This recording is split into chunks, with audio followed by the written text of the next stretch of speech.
हाँ जी, नमस्ते and Jai Hind everyone. कैसे हैं आप सभी?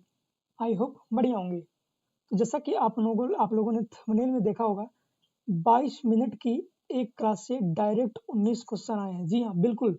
मेरी सिर्फ एकमात्र इस क्लास से कंप्लीट ज्योग्राफी वाली क्लास से, जो कि 22 मिनट का ही मात्र है, उससे सीधे-सीधे 19 क्वेश्चन डायरेक्ट आरपीएफ के कांस्टेबल के एग्जाम में आए हुए हैं। जब इसका आंसर किया है 3-4 दिन पहले, तब मैंने देखा है कि पूरे के पूरे जो ज्योग्राफी सब्जेक्ट का है, ठीक है, उसमें से 19 क्वेश्चन सीधे-सीधे इसी क्लास से आ गए हैं। ठीक है, तो आज हम उन्हीं को देखने जा रहे हैं।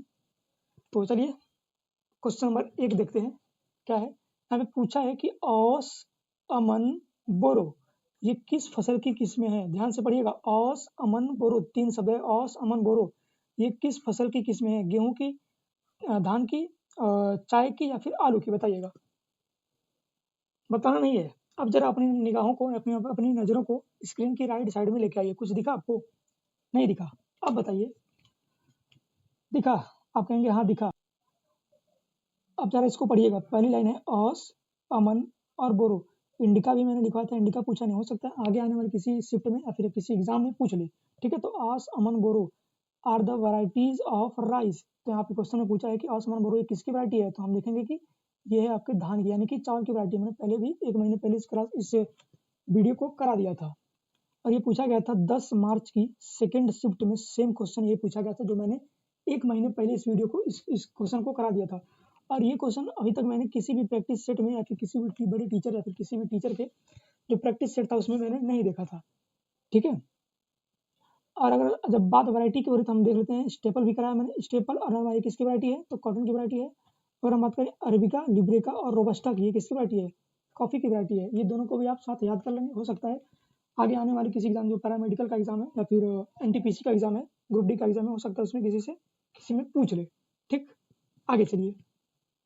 अगला क्वेश्चन हमारा मैंगो सावर यानी कि आम्र वर्षा किस राज्य में देखने को मिलती है? ये क्वेश्चन पूछा गया था 9 मार्च के सेकंड शिफ्ट में। ठीक, और सेम क्वेश्चन को मैंने 1 महीने पहले करा दिया था। आइए देखते हैं। यहाँ पे देखिए नंबर 2 पे लिखा है मैंगो सावर। ये है प्री मानसून सावर इसको बोलते हैं।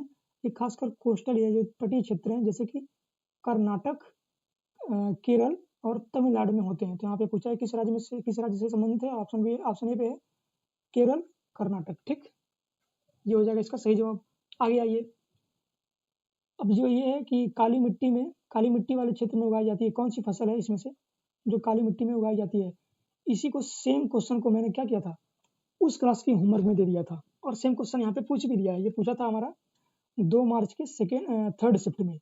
इसी क्वेश्चन को मैंने उस क्लास के होमवर्क में दिया था और सेम क्वेश्चन पूछ भी दिया है। वहाँ पे दिया था मैंने, देखिए यहाँ पे होमवर्क था, 1 महीने पहले की क्लास है भैया। यहाँ पे पूछा था मैंने कि उस मिट्टी को क्या कहेंगे जिसको रेगुर सॉइल के नाम से जानते हैं। साथ ही साथ उस मिट्टी की एक और प्रॉपर्टी है जो कि मॉइस्चर को काफ़ी समय तक होल्ड रखता है, यानी बनाए रखता है। और उस मिट्टी में जो कॉटन की खेती यानी कि कपास की खेती काफ़ी अच्छे से होती है। ठीक, तो यहाँ पे देख सकते हैं ऑप्शन बी पे है कॉटन। ठीक है, अभी तो और ये आगे आइए। अब यहाँ पे पूछा है कि 50 सेंटीमीटर से भी कम वर्षा कहाँ पे होती है? ठीक है, किस राज्य में 50 सेंटीमीटर से भी कम वर्षा होती है? सेम लाइन मैंने करवाया था। यहाँ पे आइए। यहाँ पे देखिए लिखा है ट्रॉपिकल थ्रॉन यानी कि उष्ण कटिबंधीय कांटेदार वन। ठीक, यहाँ पे लिखा है मैंने, यहाँ पे जो रेनफॉल होती है लेस देन 50 सेंटीमीटर यानी कि 50 सेंटीमीटर से भी कम वर्षा होती है। ये कहाँ पाया जाता है? ये एरिया पाया जाता है सिर्फ पंजाब हो गया, हरियाणा हो गया और राजस्थान हो गया। ऑप्शन सी में आपको दिया है राजस्थान। ठीक है, ये पूछा गया था 5 मार्च को थर्ड शिफ्ट में। ठीक, आगे ये देखिए, इसको मैंने 1 महीने पहले ही इसी यूट्यूब चैनल पे करवा दिए थे इन क्लासेस को। ठीक है, आगे ये पूछा है कि टेरी डैम किस राज्य में है? इनमें से जो टेरी डैम है वो किस राज्य में पड़ता है? पूछा गया था 3 मार्च सेकंड शिफ्ट में। इसको मैंने बड़े अच्छे तरीके से कराया है। यहाँ पे देखिए ऑप्शन 2 पे है टेहरी डैम। ये कहाँ पड़ेगा आपका? उत्तराखंड भागीरथी नदी पे। पूछा आपके किस राज्य में पड़ेगा, यानी कि उत्तराखंड में पड़ेगा। ठीक है, आगे आइए। अब यहाँ पे पूछा कि सरदार सरोवर डैम किस नदी पे है? इसको भी मैंने करा दिया है। यहाँ पे देखिए, अगर देखें हम यहाँ पे, तो सरदार सरोवर डैम गुजरात में पड़ेगा और पड़ेगा नर्मदा नदी पे। तो इसका सही जवाब ऑप्शन डी यानी कि नर्मदा नदी। आगे आइए। अब यहाँ से शिफ्टिंग कल्टीवेशन यानी कि स्लैश एंड बर्न एग्रीकल्चर से के क्वेश्चन आना शुरू हो जाते हैं। पूछा है कि आंध्र प्रदेश में जो शिफ्टिंग कल्टीवेशन यानी कि स्लैश एंड बर्न एग्रीकल्चर है, उसको इनमें से किस नाम से जाना जाता है? तो अगर हम बात करें शिफ्टिंग कल्टीवेशन यानी कि स्लैश एंड बर्न एग्रीकल्चर को, तो इसको मैंने उसी वीडियो में बहुत अच्छे तरीके से एक्सप्लेन किया था और साथ ही साथ बताया भी था कि इसको अलग अलग राज्य में अलग अलग नाम से जानते हैं और साथ ही साथ अलग अलग कंट्री यानी कि अलग अलग देश में भी इसको अलग अलग नाम से जानते हैं। ठीक है, तो यहाँ पे पूछा है आंध्र प्रदेश में किस नाम से जानते हैं। यहाँ पे देखिए नंबर 2 पे आंध्र प्रदेश। आंध्र प्रदेश में क्या बोलते हैं, पोड़ू बोलते हैं। इसका सही जवाब हो जाएगा पोड़ू, ऑप्शन डी पे।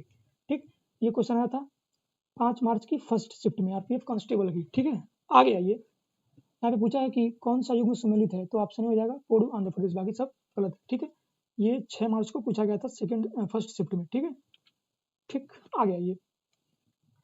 अब यहाँ पे पूछा है कि किस राज्य में बेवर या फिर दहिया बोलते हैं। जो शिफ्टिंग कल्टीवेशन या फिर स्लैश एंड बर्न एग्रीकल्चर है, जिसको हम बेवार बोलते हैं, वो इनमें से किस राज्य में बोलते हैं। ये क्वेश्चन आया था 17 मार्च की थर्ड शिफ्ट में। ठीक, इसको भी मैंने करा दिया था उसी टाइम। यहाँ पे देखें, अगर तीसरे नंबर पे है मध्य प्रदेश में, इसको क्या बोलते हैं हम, बेवार बोलते हैं। ठीक है, बेवार या फिर बेवर, तो इसका सही जवाब हो जाएगा ऑप्शन डी यानी कि मध्य प्रदेश। ठीक है, आगे आइए। अब यहाँ से शुरू होता है फसल। ठीक, कौन सी फसल कहाँ पाई जाती है, मतलब कौन सी फसल कब से काटी जाती है या फिर कब उगाई जाती है, या फिर कौन से फसल में कौन कौन सी फसलें आती हैं। जैसे कि रबी की फसल में कौन कौन सी अनाज उगाए जाते हैं, खरीफ की फसल में कौन कौन से अनाज उगाए जाते हैं, या फिर जायद में कौन कौन से अनाज उगाए जाते हैं। सेम क्वेश्चन, ठीक है, लगभग 10 से 15 बार पूछा था, तो लगभग मैंने 5 से 7 ही क्वेश्चन लिया। अगर टोटल को मैं जोड़ लूँ तो लगभग हो जाएगा, पूरा क्वेश्चन हो जाएगा हमारा जो 20 क्वेश्चन हो जाएगा इसी क्लास से, हमारा 20-25 क्वेश्चन हो जाएगा सेम इसी क्लास से। ठीक है, बट जो मैंने रिपीट हुआ उनको लिया नहीं है। ठीक है, अब यहाँ पे देखिए मैंने इसको 3 पार्ट में, जैसे कि खरीफ की फसल कब बोई जाती है, कब काटी जाती है, इसमें कौन कौन से फसल आते हैं। यहाँ पे है जायद, जायद कब बोई जाती है, कब काटी जाती है, इसमें कौन कौन से फसल आते हैं। और साथ नीचे दिया है हमारा रबी की फसल, ये कब बोई जाती है, कब ग्रोन की जाती है, और इसमें से कौन कौन से फसल आते हैं, इसको मैंने लिखवा दिया है। ठीक है, ये क्वेश्चन पूछा गया था 5 मार्च को सेकेंड शिफ्ट में, और इसी मात्र 3 टॉपिक से, ये 3 लिखा है ना, खरीफ की फसल, जायद की फसल, रबी की फसल, इसी में से लगभग 5-7 क्वेश्चन पूछे हैं। आगे देखते हैं हम, देखिए जैसे कि यहाँ पे पूछा है खरीफ की फसल से पूछा है। ठीक है, इसमें से कौन कौन सी फसल इसमें खरीफ की फसल में खरीफ की फसल की है। ये आया था हमारा 6 मार्च सेकंड शिफ्ट में। आगे हमारा पूछा है कि जो रबी की फसल है वो कब काटी जाती है, ये पूछा गया था 7 मार्च थर्ड शिफ्ट में। इसको भी मैंने यहाँ पे सब कुछ करा दिया है। फिर अगला क्वेश्चन है हमारा जो रबी की फसल है वो कब बोई जाती है, किस माह में बोई जाती है, ये पूछा गया था 10 मार्च को पहले शिफ्ट में। इसको भी मैंने यहाँ पे करा दिया था, इसको आप देख लेंगे एक बार।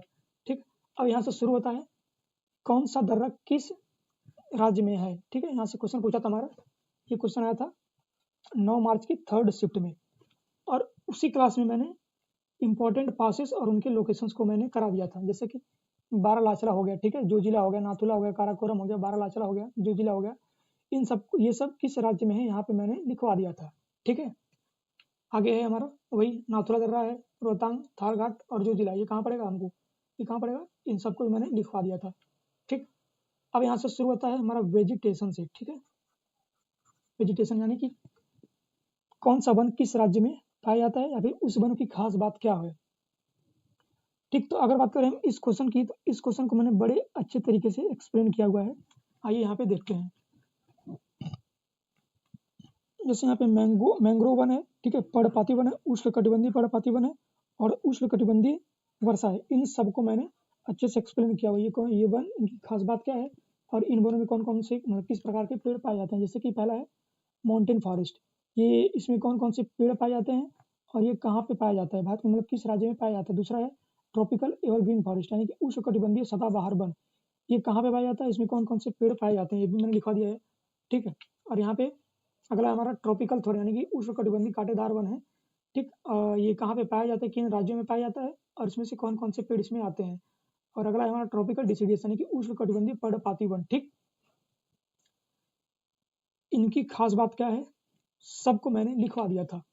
ठीक, सेम क्वेश्चन है, सेम क्वेश्चन। तो अगर आप पिछली वीडियो को अगर देख के गए होते हैं तो लगभग इसमें से 25-30 क्वेश्चन आप इजीली कर पाते हैं। ठीक है, ये क्वेश्चन, जैसे कि ये क्वेश्चन है आपका 5 मार्च को थर्ड शिफ्ट में पूछा गया था। ठीक है, सेम क्वेश्चन है।